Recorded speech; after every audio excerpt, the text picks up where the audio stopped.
Good morning student.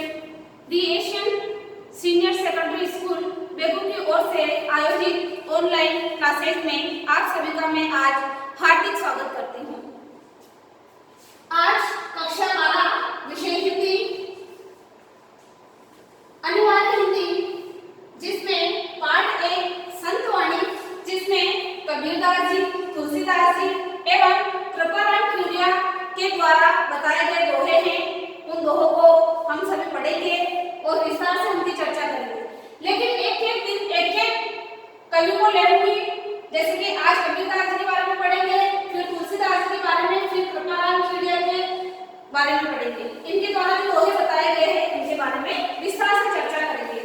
तो आज कबीरदास जी के बारे में पढ़ेंगे। कबीरदास जी के जीवन परिचय के बारे में कुछ चर्चा कर लेते हैं, क्योंकि जीवन परिचय बहुत ही महत्वपूर्ण होता है और उनके द्वारा उनके जीवन के बारे में क्या बताया गया है उसके बारे में विस्तार से पढ़ेंगे।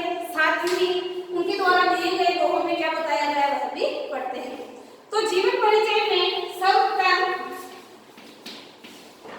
जन्म और मृत्यु को लिखा जाता है।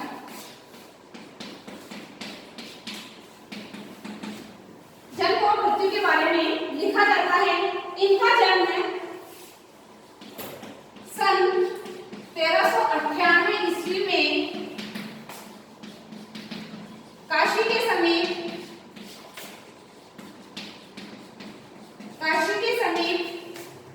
मगहर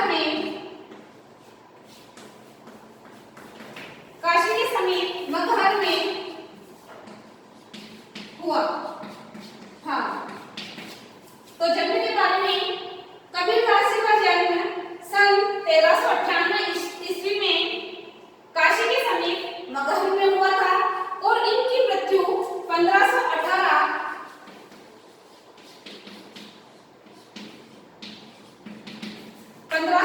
में मगहर में हुई थी। 1518 में। तो जन्म और मृत्यु 1398 में इनका जन्म हुआ था काशी के समीप मगहर में और इनकी मृत्यु भी वहीं पर हुई थी, अर्थात मगहर में ही हुई थी 1518 ईस्वी में।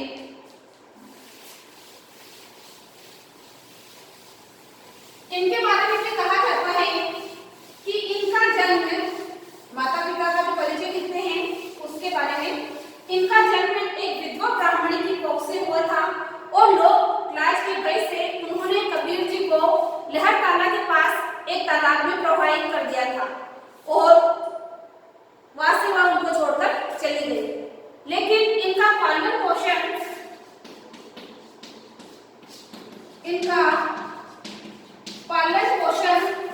नीरू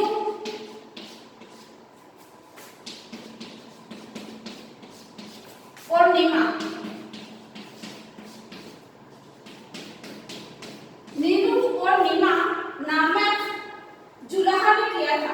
अर्थात नीरू और नीमा जो दंपति थे, जुलाहा परिवार से थे, उन्होंने कबीर का पालन पोषण किया। अर्थात कहा जा सकता है कबीर हिंदू थे या मुस्लिम कहा नहीं जा सकता है, क्योंकि विधवा ब्राह्मणी की कोख से जन्म हुआ था। तो कुछ विद्वान कहते हैं ये हिंदू थे, लेकिन इनका पालन पोषण नीरू और नीमा नामक दंपति ने किया था जो कि जुलाहा थे। तो बहुत सारे व्यक्ति मानते हैं, विद्वान मानते हैं कि यह मुस्लिम थे। अब इनके गुरु के बारे में, इनके गुरु का नाम रामानंद था। गुरु का क्या नाम था? रामानंद था। और इनके शिष्य का नाम धर्मदास बताया जाता है। शिष्य का नाम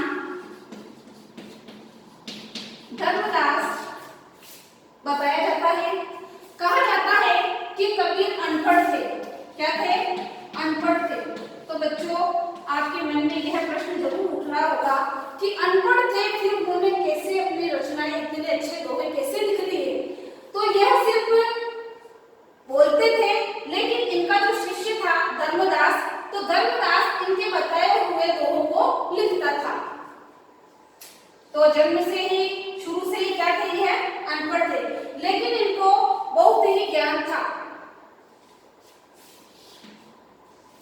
इनके दो बच्चे भी थे, पुत्र का नाम कमाल था और पुत्री का नाम कमाली था। कबीरदास जी के एक पुत्र था, उसका नाम कमाल था, और पुत्री जो थी उसका नाम कमली था।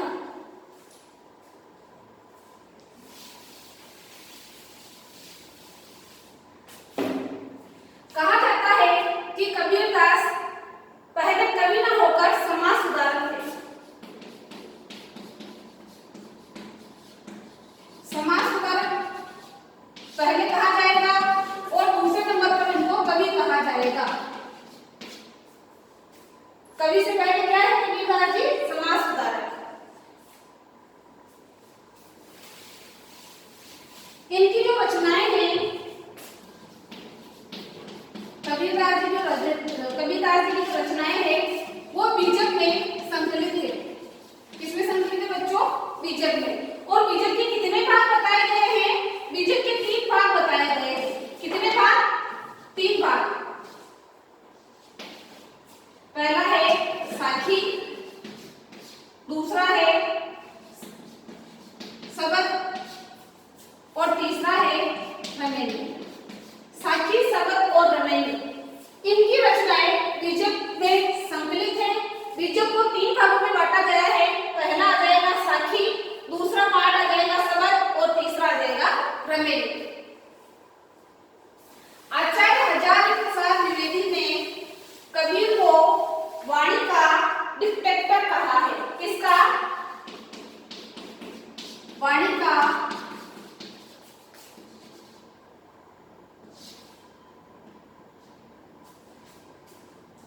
वाणी का डिक्टेटर कहा है।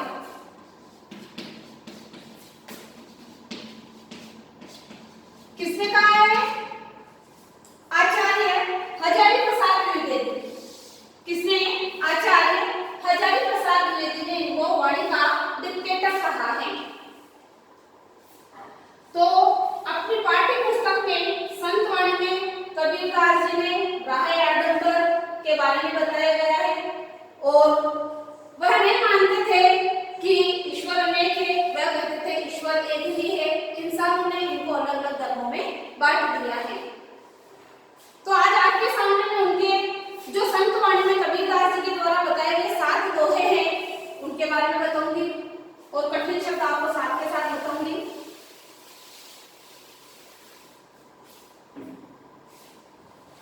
अपनी अपनी पाठ्य पुस्तक खोलेंगे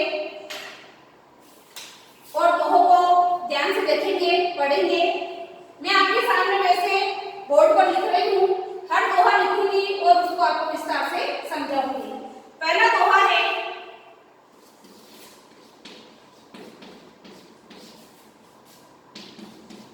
त्याग तो ऐसा कीजिए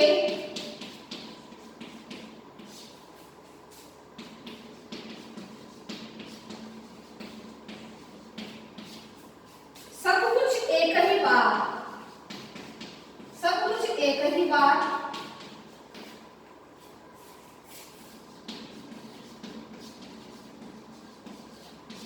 सब प्रभु का मेरा नहीं, सब प्रभु का मेरा नहीं,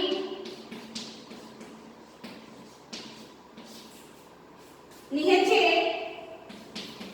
किया विचार। पहला जो दोहा है उसमें कबीरदास जी त्याग की महत्ता के बारे में बता रहे हैं कि इंसान को हमेशा त्यागवान होना चाहिए। त्याग तो ऐसा कीजिए, हर इंसान को अपने जीवन में त्याग ऐसा करना चाहिए, सब कुछ एक ही बार, कि सब कुछ किसी को एक ही बार में अर्पित कर दिया हो, दे दिया हो। मन में किसी भी प्रकार का लोभ, लालच, मोह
जाहिर।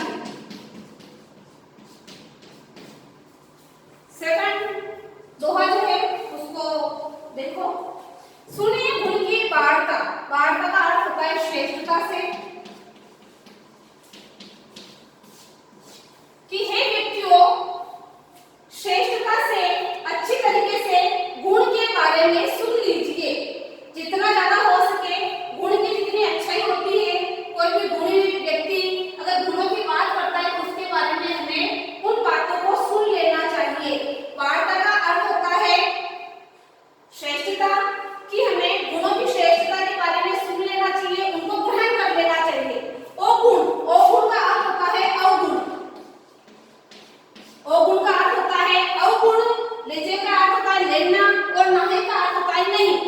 हमें अवगुणों को कभी भी ग्रहण नहीं करना चाहिए, कभी भी नहीं लेना चाहिए। अर्थात हमें गुण की श्रेष्ठता के बारे में सदा ही सुनते रहना चाहिए और उन अच्छे गुणों को ग्रहण करना चाहिए। अवगुण लीजिए नहीं, लेकिन अवगुणों को कभी भी हमें नहीं लेना चाहिए। अर्थात अवगुणों के बारे में कभी भी सुनना नहीं चाहिए, उनको कभी भी ग्रहण नहीं करना चाहिए। हंस क्षीर को बहत है। क्षीर का अर्थ हो जाता है दूध, बहत का अर्थ हो जाता है ग्रहण करना।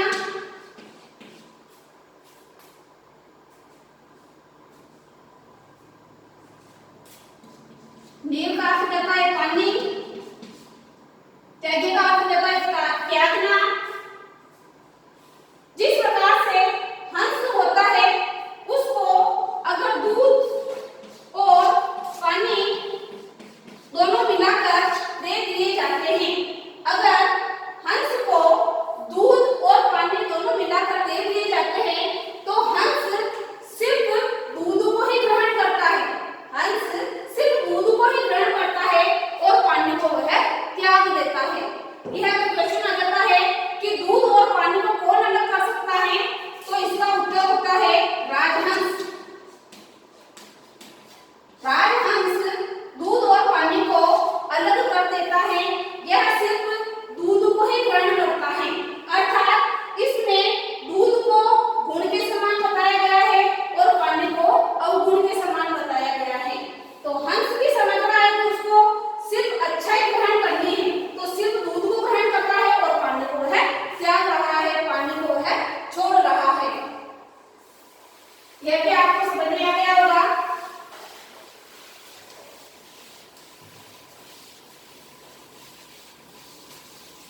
तीसरा दोहा पाठ्य पुस्तक से देखते जाएंगे। छोड़े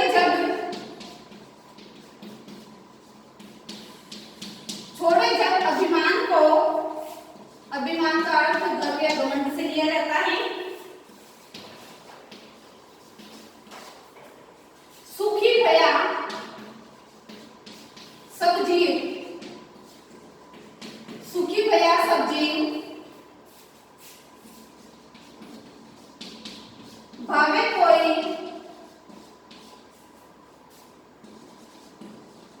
कछु कहे,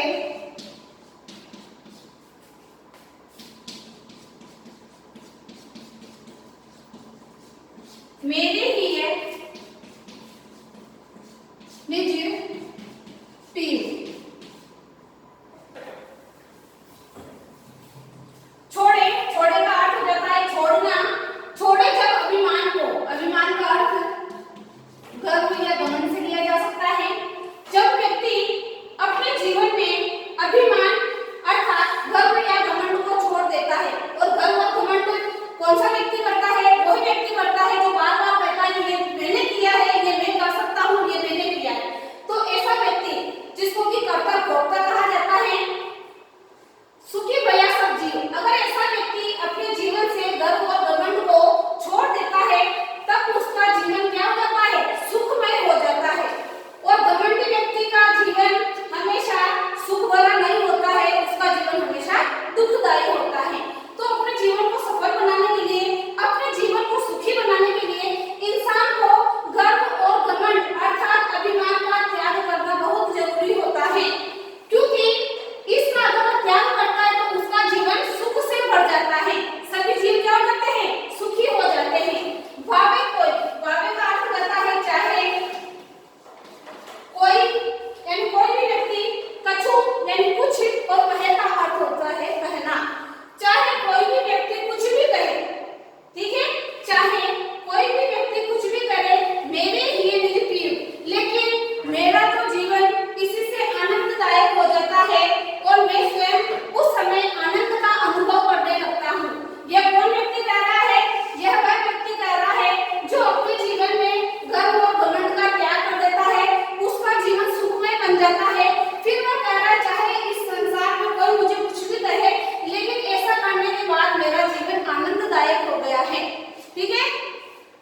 जाति न पूछो साधु की, जाति न पूछो साधु की, पूछ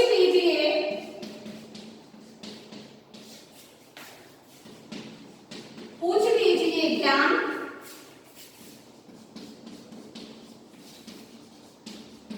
मोल करो तलवार का,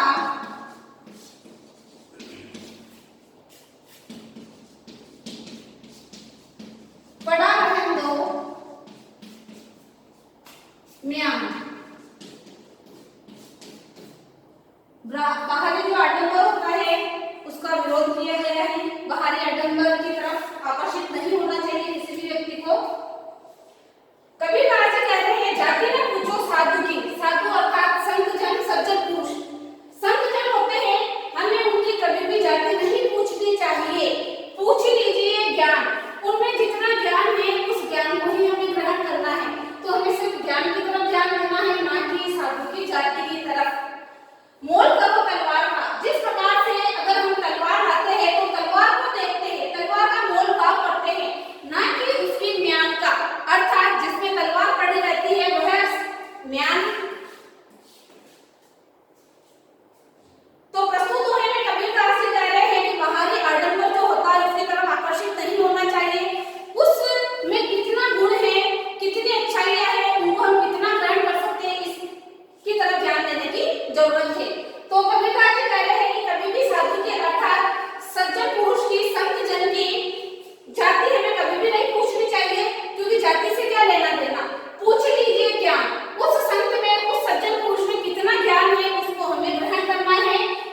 मोल करो तलवार का, जिस प्रकार से उदाहरण दिया गया है, यह सिर्फ एक उदाहरण है आपके सामने कि जिस प्रकार से अगर हम तलवार ले रहे हैं तो हमें सिर्फ तलवार का मोल भाव ही करना है, ना कि उसके म्यान के बारे में, क्योंकि म्यान में तो वहां रखी जाती है, लेकिन तलवार जो है उसकी धार कितनी है, उसका मोल भाव क्या है, उसमें कितने गुण है, वह किस काम आएगी, इस तरफ हम ध्यान देते हैं, उसके गुणों की ओर हम आकर्षित होते हैं, उसके गुणों को देखकर ही हम उसे खरीदते हैं। तो यह दोहा भी आपको समझ में आ गया होगा। चौथा दोहा था ये, जिसमें बाहरी आडंबर का विरोध किया गया है। किसी भी चीज में कितने गुण है उसके अनुसार हमें उसको ग्रहण करना चाहिए। अगला है संगत कीजिए साधु की,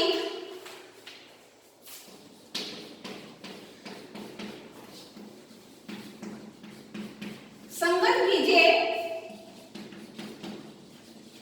साधु की,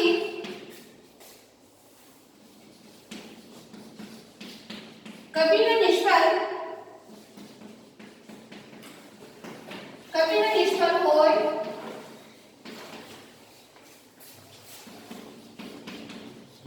लोहा पारस,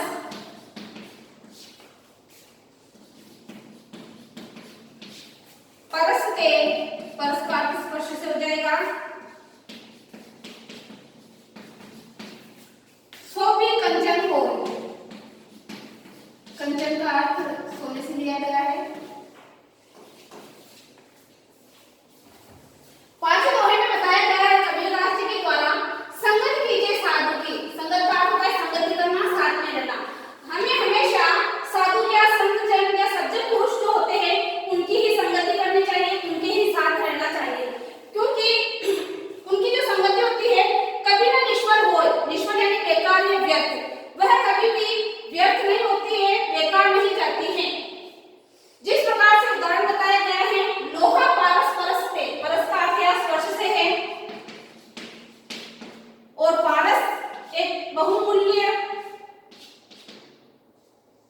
पारस को बहुमूल्य बताया गया है क्योंकि पारस के स्पर्श से सोना भी क्या होता है, लोहा भी क्या होता है, सोना बन जाता है। तो लोहा जिसको अमूल्य धातु नहीं कहा जाता है, बहुमूल्य धातु नहीं कहा जाता है, लेकिन सोने को कहा जाता है। तो लोहा जो है वह पारस पत्थर के कारण अगर स्पर्श कर दिया जाए, पारस पत्थर से अगर लोहे को स्पर्श करा दिया जाए तो क्या बन जाता है, वह भी सोना बन जाता है। सो भी कंचन हो, तो वह भी सोना बन जाता है।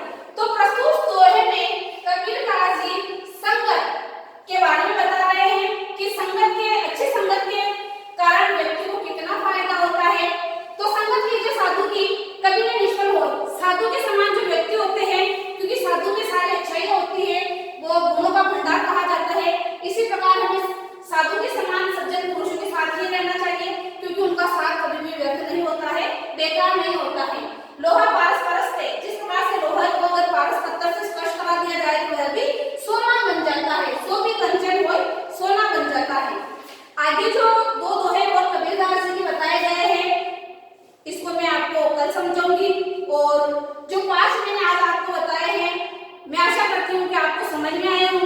एक बार इनको घर पर अच्छे तरीके से पढ़े, जो कठिन शब्द है उनको ध्यान से देखें, उनके अर्थों को समझने की कोशिश करें। और अगर आज जो मैंने आपको पढ़ाया है जीवन परिचय और दोहे, इसमें किसी भी प्रकार की आपको त्रुटि लगती है तो दिए गए नंबर पर आप कांटेक्ट कर सकते हैं।